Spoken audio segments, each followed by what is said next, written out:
আমার সাথে ঘটে গেছে একটা অঘটন। কিন্তু কী অঘটন ঘটেছে চলো তোমাদেরকে আজকে ভিডিওতে শেয়ার করি।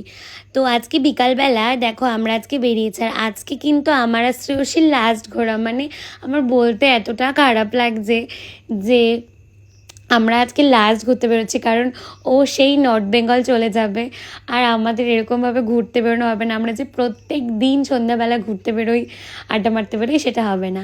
তো বেরিয়ে আমরা হামড়াতে গিয়েছিলাম একটু কাজে। তো তারপরে আসার পথে ওখান থেকে গুল্লুদাকে নিমন্ত্রণ করা বাকি ছিল, তো সেটা নিমন্ত্রণ করলো দোকানে। আর গুল্লুদা আমাদের ওখান থেকে একটু মিষ্টি খাইয়েছিল। মিষ্টি খেয়ে ওখান থেকে গেছিলাম আমরা অশোকনগরে।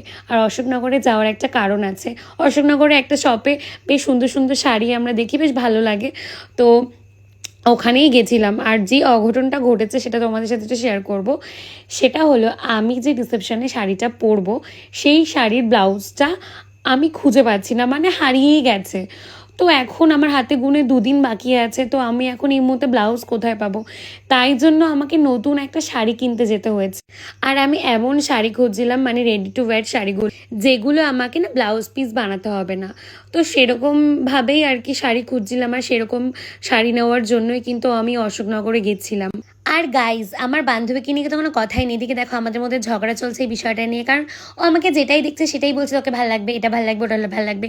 কিন্তু গাইজ, এখানে যেই জিনিসগুলো আর কি আমার পছন্দ হচ্ছিল, সেগুলোর দাম শুনে আমার মানে হার্ট অ্যাটাক করার মতো অবস্থা হয়ে যাচ্ছিল। আসলে এখানে সব প্রাইজেরই ছিল, বাট যেগুলো আমার অ্যাকচুয়ালি পছন্দ হচ্ছিল সেগুলোর প্রাইস মিনিমাম 5000-এর ওপরে। তো বুঝতেই পারছো, বাট একটু হার্ট অ্যাটাক করার মতো অবস্থা হয়ে গেলেও কিছু করেনি, যেহেতু আমার 2 দিন পরেই বিয়ে।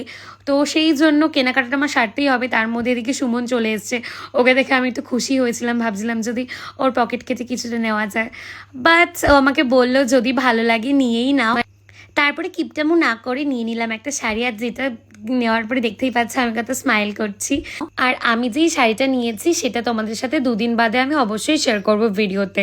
তারপর আমরা ওখান থেকে একটুখানি বিকালবেলা ঘুরু করতে বেরিয়েছিলাম, মচনন্দপুরের দিকে যাচ্ছিলাম, মানে যেদিকে দু চোখ চায় একটু ঘুরে আসবো। আর গাড়িতে বসে গাইজ সমানে আমাকে বলে যাচ্ছে যে আমাকে নাকি এই হেয়ার কালারটা একদম ভালো লাগছে না, একদম মানায়নি, আমার নাকি কালো কালো লাগছে। তোমরা আমাকে একটু কমেন্ট করে বলো তো যে আমাকে কি সত্যি খুব খারাপ লাগছে কালারটাতে, তাহলে আমি কালারটা চেঞ্জ করে ফেলবো। আর জানো তো, চায়ের ক্রেভিং আমার কিন্তু কখনো ছিল না, আর এই ছেলেটার পাল্লায় পড়ে আমি চা খেলাম সন্ধ্যাবেলা, মানে মাঝে মাঝেই খেতে হয় আর কি। চা খেয়ে শ্রেয়সীকে কিন্তু আমরা বিকালবেলাতেই পার্লারে ছেড়ে দিয়েছিলাম, কারণ ওর আজকে মানে যেহেতু 2 দিন পরে বিয়ে, তাই আজকে ওর অনেক কিছু করানোর ছিল। তারপরে আমরা একটুখানি ঘোরাঘুরি করে আমি সন্ধ্যের পর ঢুকেছি পার্লারে। আমার বেশি কিছু করানোর ছিল না, আমার শুধু ভ্যাকসিনটাই করানোর ছিল, কারণ গা হাত পা খুবই কালো কালো লাগছিল আমার। আর শুধুমাত্র আমি আইব্রোটা করেছি, কারণ আমি ফেশিয়ালটা 2 দিন বাদে করাবো।